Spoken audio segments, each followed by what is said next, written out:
Hello दोस्तों, एक और नए वीडियो में आपका स्वागत है। तो कहानी शुरू होती है सिंहजुन नाम के एक लड़के से जो अपने कमरे में सो रहा है। तभी जब वो गहरी नींद में है, हसू नाम की एक लड़की चुपके से उसके कमरे में आ जाती है। दरअसल हसू अपनी कुछ जरूरतों को पूरा करना चाहती थी, इसलिए वो बड़ी लालची नजरों से सिंहजुन को देखती है। फिर बिना ज्यादा देर किए वो फटाफट अपने कपड़े निकालती है और सिंहजुन के साथ करीब आने लगती है। थोड़ी देर में सिंहजुन की नींद खुल जाती है और वो हेसू को अपने पास देखकर हैरान हो जाता है। वो पूछता है कि वो आधी रात को उसके कमरे में क्या कर रही है। हेसू बताती है कि वो उसे याद दिलाने आई है कि कल उसे शादी में जाना है, और ये सब वो कुछ ज्यादा ही एक्साइटेड होकर कहती है। फिर हम अगले दिन शादी का सीन देखते हैं। सिंहजुन बैठा सोच रहा होता है कि वो जल्द ही हेसू से शादी करने वाला है, लेकिन उसके साथ इतने समय से रहने के बाद अब उसका मन भर गया है। इसलिए वो सोच रहा है कि क्या उसे अब हेसू से शादी करनी चाहिए। वो ये सोच ही रहा होता है कि तभी उसका बचपन का दोस्त देयोंग वहां आ जाता है, जिसे देखकर सिंहजुन बहुत खुश होता है। वो लोग बातें करते हैं और बातों बातों में दोंग सिंहजुन को अपने घर इनवाइट करता है। सीन कट होता है और हम उन दोनों को दोंग के घर पर देखते हैं। वहां वो बैठकर ड्रिंक करते हुए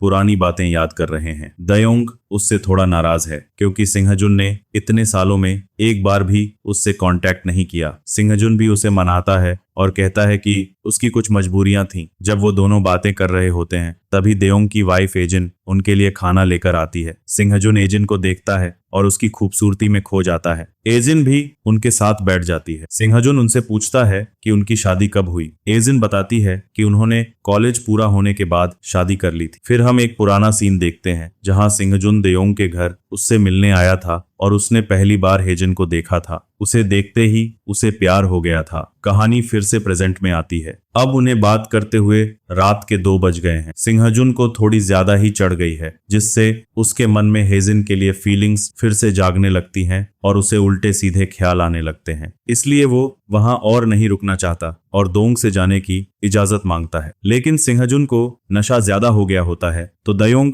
उसे आज रात अपने घर पर ही रुकने को कहता है। सिंहजुन पहले तो मना करता है, लेकिन हेजिन के कहने पर वो मान जाता है। इसके बाद हम रात के 3 बजे का सीन देखते हैं। ड्रिंक करने की वजह से सिंहजुन को उल्टी हो रही होती है, इसलिए वो भागकर बाथरूम जाता है। उल्टी करने के बाद उसकी नजर साइड में रखे कपड़ों पर जाती है। नशे में होने के कारण उसकी वो वाली फीलिंग जाग जाती है, इसलिए वो हेजिन के कपड़े उठा लेता है। जब वो अपनी ठरकी हरकतों में डूबा हुआ था तभी उसकी नजर साइड में लगे मिरर पर जाती है, जिससे उसे थोड़ा होश आता है कि वो अपने दोस्त के घर पर ये क्या पागलपन कर रहा है। इसलिए वो हेजिन के कपड़ों को वापस रखकर बाहर आ जाता है। बाहर आकर वो देखता है कि देयोंग के कमरे का दरवाजा खुला हुआ है, इसलिए वो अंदर झांक कर देखता है। उसे पता चलता है कि वो दोनों गहरी नींद में हैं। ये देखकर सिंहजुन के मन में फिर से वासना जागने लगती है, जिसे पूरा करने के लिए वो हेजिन को इधर उधर टच करने लगता है। जब सिंहजुन अपनी ठरकी दुनिया में घूम रहा होता है तभी देवों की आंखें खुल जाती हैं। उसे जोर का प्रेशर लगा होता है, इसलिए वो टॉयलेट जाने लगता है, लेकिन बाहर निकलने से पहले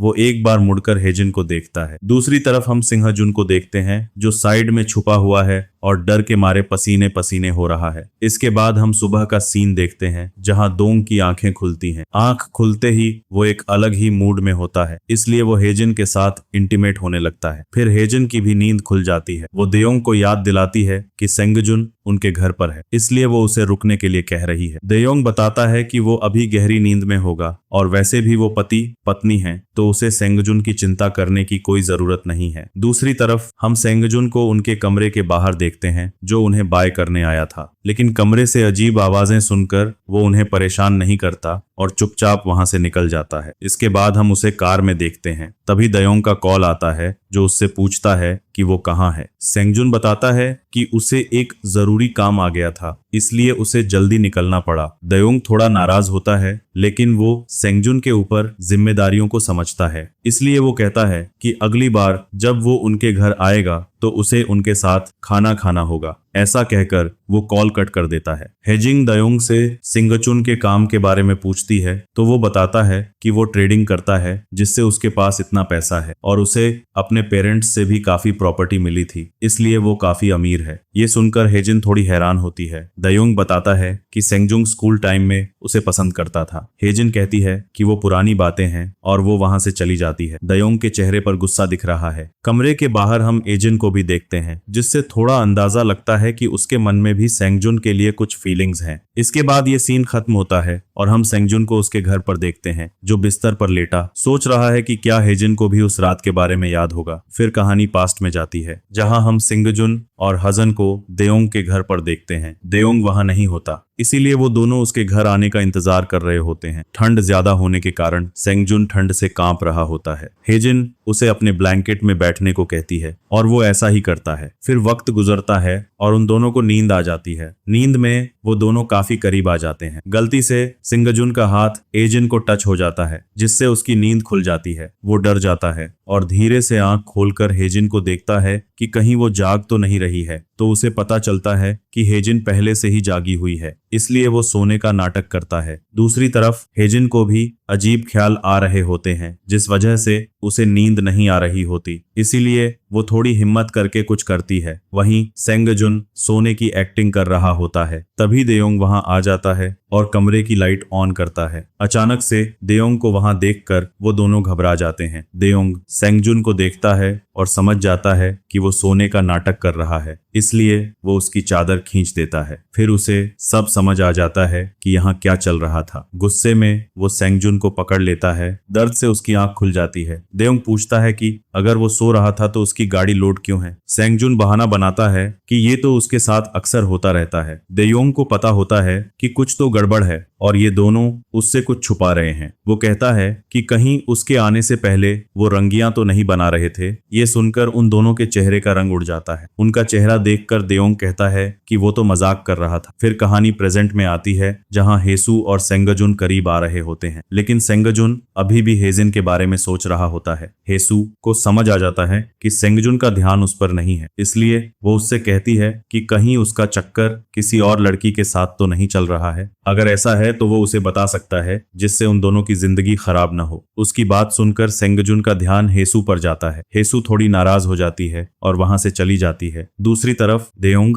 और उसका साथी सेंगजुन के घर पर नजर रख रहे होते हैं। फिर हम सेंगजुन को देखते हैं, जो बैठकर हेसु और अपनी पहली मुलाकात को याद कर रहा होता है, जहां उन दोनों में प्यार हुआ था। सेंगजुन ने डिसाइड किया था कि वो शादी करने से पहले खूब मेहनत कर पैसा कमाएगा, जिससे वो बाकी की जिंदगी आराम से बिता सके। हेसु ने हमेशा उसका साथ दिया होता है, इसलिए वो हेसु के कमरे में जाता है और उसे देखकर डिसाइड करता है कि वो हेजिन को पूरी तरह भुला देगा। सीन कट होता है और हम हेजिन को अपने घर में देखते हैं, जो सेंगजुन के साथ उस रात वाले इंसिडेंट को याद कर रही होती है, क्योंकि उसी दिन से देयोंग का बिहेवियर उसके लिए एकदम से बदल गया था। वो ये सब सोच ही रही होती है कि देयोंग तैयार होकर कहीं जाने लगता है। आधी रात को उसे जाते देख हेजिन पूछती है कि वो कहाँ जा रहा है। वो हेजिन की बातों का जवाब नहीं देता और उसे सोने को कहता है। फिर वो अपनी घड़ी देखता है, उसके पास थोड़ा टाइम होता है, इसलिए वो जाने से पहले हेजिन के साथ इंटीमेट होता है। हेजिन को पता होता है कि देयोंग उससे प्यार नहीं करता और वो उसका इस्तेमाल सिर्फ अपनी फिजिकल नीड्स को पूरा करने के लिए करता है। फिर हम देयोंग और उसके साथी को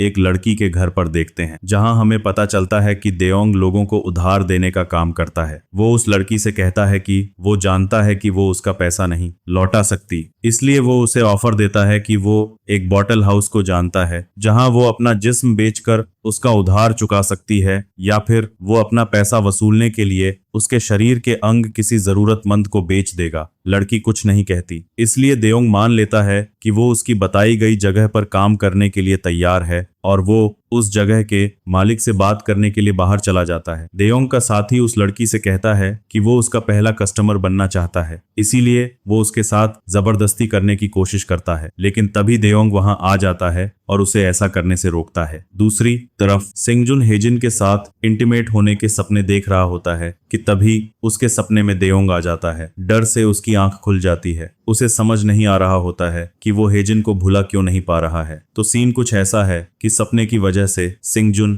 थोड़ा परेशान है, इसलिए वो हेशु के साथ करीब आने की कोशिश करता है ताकि थोड़ा रिलैक्स हो सके, लेकिन फिर उसे गिल्ट फील होता है क्योंकि उसे पता है कि वो हेशु को धोखा दे रहा है, इसलिए वो कुछ बड़बड़ाता है जो हेशु सुन लेती है। उधर देयोंग अपना काम निपटाकर वापस आ रहा होता है और पुरानी बातें याद करने लगता है। फिर कहानी फ्लैशबैक में जाती है। सिंगजुन उसे बताता है कि वो आगे पढ़ने के लिए शहर जा रहा है। देयोंग को थोड़ा बुरा तो लगता है, पर वो ज्यादा कुछ नहीं कहता। वो बस सिंगजुन से पूछता है कि क्या वो हेजिन को पसंद करता है, जिस पर सिंगजुन कुछ नहीं बोलता। इसलिए देयोंग वहां से जाते हुए कहता है कि उसे नहीं पता कि उस रात उन दोनों के बीच क्या हुआ था, लेकिन वो उन दोनों पर सबसे ज्यादा भरोसा करता है। ये सुनकर सिंगजुन को बुरा लगता है कि उसने अपने दोस्त को धोखा दिया है। वहीं देयोंग भरोसे की बातें तो कर रहा है, लेकिन उसके दिमाग में शक घर कर गया है। इसलिए जब भी वो हेजिन को देखता है, उसे लगता है कि जिन लोगों पर उसने सबसे ज्यादा विश्वास किया, उन्होंने ही उसे धोखा दिया है। इसीलिए उसे बार बार गुस्सा आता है। फिर सीन प्रेजेंट में आता है और हम सिंगजुन और हेशु को